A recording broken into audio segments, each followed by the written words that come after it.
Have you ever trusted someone so much you'd basically give them the keys to your soul? Not just your house key or your phone password, but the password to the deepest, most vulnerable parts of who you are. She pauses, letting the question hang in the air. My best friend Liam had those keys. I gave them to him, and for 10 years he just held on to them, keeping them safe. Until he didn't. One day, he didn't just use the keys. He broke the lock, walked right in, stole my most precious secret, and put it on display for the entire world to see. And I was about to make him pay for it, in front of everyone. This is the story of how I almost destroyed my best friend, and how he saved me from myself. Title card: The Sketchbook Secret. Liam and I were that kind of best friends. You know the type. We finished each other's sentences, we had a million inside jokes that nobody else got, and we knew each other's McDonald's order by heart. He was the calm to my chaos, the logic to my emotion. We were opposites, but we fit together perfectly. But the most important thing was my sketchbook. Maya holds up a worn, sticker-covered sketchbook to the camera. This isn't just paper and pencil marks, this is me. All of me. Every fear I've ever had, every weird dream, every cringy poem I wrote when I was 15, my hopes, my insecurities, they all live in here. It's messy and it's unfinished, and no one, not my parents, not my teachers, no one was ever allowed to see it, except Liam. He was the only one who got it. He'd sit with me for hours while I drew, not saying a word, just being there. He'd look at a half-finished sketch of some monster that represented my anxiety, and he'd just nod and say, "I see it, it's powerful." He never judged. He was my safe space.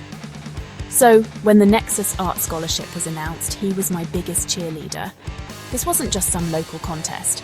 This was the scholarship, a full ride to the best art school in the country. It was the dream, my one shot. The theme was vulnerability, and I knew exactly what I was going to draw. She opens the sketchbook to a specific page. The camera can zoom in on a powerful, detailed drawing.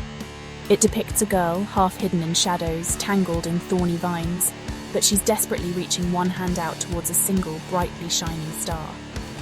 This was it. It was everything I felt. The fear holding me back, the hope pulling me forward. It was the most honest thing I had ever created. I poured my entire soul onto that page.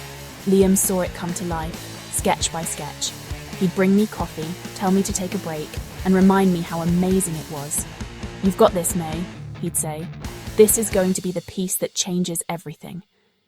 The deadline was a Friday. I remember staying up all night on Thursday, putting the final touches on it. I was terrified, but excited. I was finally ready to show the world what was inside my head. I was finally ready to be seen. Conflict. The music shifts. It becomes tense, maybe a low, humming drone. The next week was agony, waiting for the finalists to be announced. They were posting the results online at 3 p.m. I had the webpage open, my heart hammering against my ribs. Liam was texting me, all caps. "Are they up yet? You're gonna be on the list!" The clock hit 3 o'clock. I refreshed the page. Maya's face falls, her voice drops to a whisper, and there it was. The list of the 10 finalists. My name wasn't on it. I felt the air leave my lungs. It was fine. It's a huge competition. It's fine. I just wasn't good enough. The disappointment was like a physical weight. But then, I scrolled down. They were showcasing the work of each finalist. And I saw my drawing, my girl, my vines, my star. It was right there in perfect high-resolution colour. But underneath it wasn't my name. She looks directly into the camera, her eyes filled with the memory of the pain. It was his. Liam Carter. The world just stopped. It didn't make sense. My brain couldn't process it. It was like watching a movie of someone else's life. This had to be a mistake, a glitch. I closed the laptop, opened it again. It was still there. My art, his name. And then the pieces clicked into place. The late nights he stayed with me, his constant encouragement. "This is going to change everything," he'd said. I thought he meant for me. My phone buzzed. It was him, a single text. "Maya, we need to talk, please." Talk? What was there to talk about? The betrayal was so absolute, so total, it felt like a black hole had opened up in my chest and swallowed everything. My best friend. The only person I trusted with my soul. He had taken it and claimed it as his own. He'd used my deepest vulnerability to steal my dream. I didn't reply. I blocked his number. I ignored his friends when they tried to talk to me at school. I built a wall of ice around myself and I just let the anger grow. It was easier than the hurt. The anger was hot and it was powerful. And then, I found out the final stage of the competition was a live presentation. Each of the 10 finalists had to get on stage in the school auditorium and talk about their piece, their process, their inspiration. And that's when I knew. He wasn't going to get away with it. He stole my art? Fine. I was going to steal his moment. I was going to stand up in that crowded auditorium, right when he was about to accept his applause, and I was going to show them all the truth. I was going to show them my sketchbook, the original. I was going to burn his world to the ground, just like he had burned mine. Twist resolution. The music is now very tense and climactic. We see B-roll of Maya walking determinedly down a school hallway, clutching the sketchbook to her chest. The night of the finals, the auditorium was packed. My hands were shaking, but not from fear, from rage. I found a seat in the middle of the crowd, right in the aisle. Easy access. I clutched my sketchbook to my chest. It felt like a weapon. I watched as finalist after finalist went up. Then it was his turn. The announcer called his name. Liam Carter. The applause was huge. He walked onto the stage and for a second his eyes scanned the crowd and they found mine. I gave him nothing, just a cold, hard stare. I saw him flinch. Good. He walked to the podium. My drawing was projected on the giant screen behind him. It was beautiful, and seeing it up there next to him felt like a physical slap. My heart was a drum solo in my ears. I was ready to stand up. My muscles were coiled. He leaned into the microphone. "Good evening," he said. His voice was shaky. "Before I begin," he continued, "I have to be honest. The piece you see behind me, it's not mine." Maya's expression freezes. Confusion flickers across her face. The entire auditorium went silent. A confused murmur rippled through the crowd. I stayed seated, my plans suddenly frozen. What was he doing? Liam took a deep breath and looked right at me. "This piece was created by the most talented, brave, and brilliant artist I have ever known," he said, his voice cracking. "My best friend Maya," he went on. He told them everything. He told them how he watched me pour my soul into the drawing, but how he also watched my anxiety cripple me.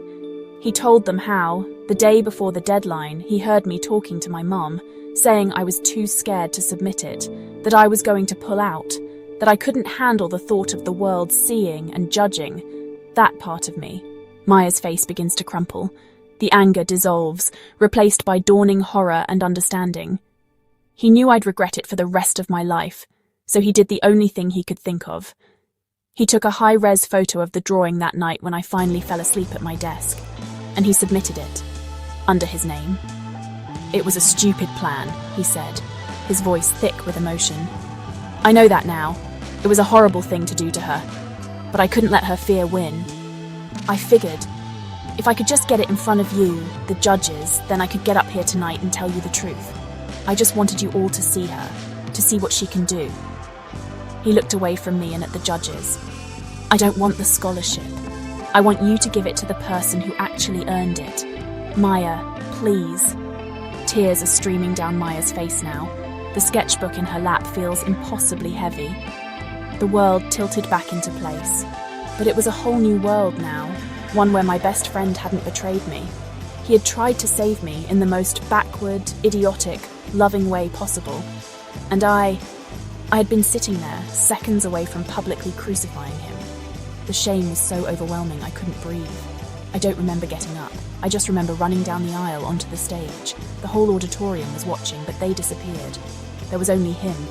I crashed into him, sobbing, and he wrapped his arms around me, holding on so tight. "I'm so sorry," I whispered into his shoulder. "I'm so, so sorry." "No," he said, his own tears soaking my hair. "I'm sorry, I should have just talked to you." The music becomes soft, emotional, and hopeful. We didn't win the scholarship that night. We were technically disqualified, but we won something more important. She smiles, a genuine, warm smile. Trust is a fragile, complicated thing. And sometimes the people who love you the most do the wrong things for all the right reasons. He shouldn't have stolen my art, and I shouldn't have believed, even for a second, that my best friend was capable of destroying me. He didn't steal my soul. He just saw it so clearly that he refused to let me keep it hidden in the dark. He made me share it. He made me brave. And that's a prize worth more than any scholarship in the world. She looks down at her sketchbook, then back at the camera, a final knowing look on her face. Fade to black.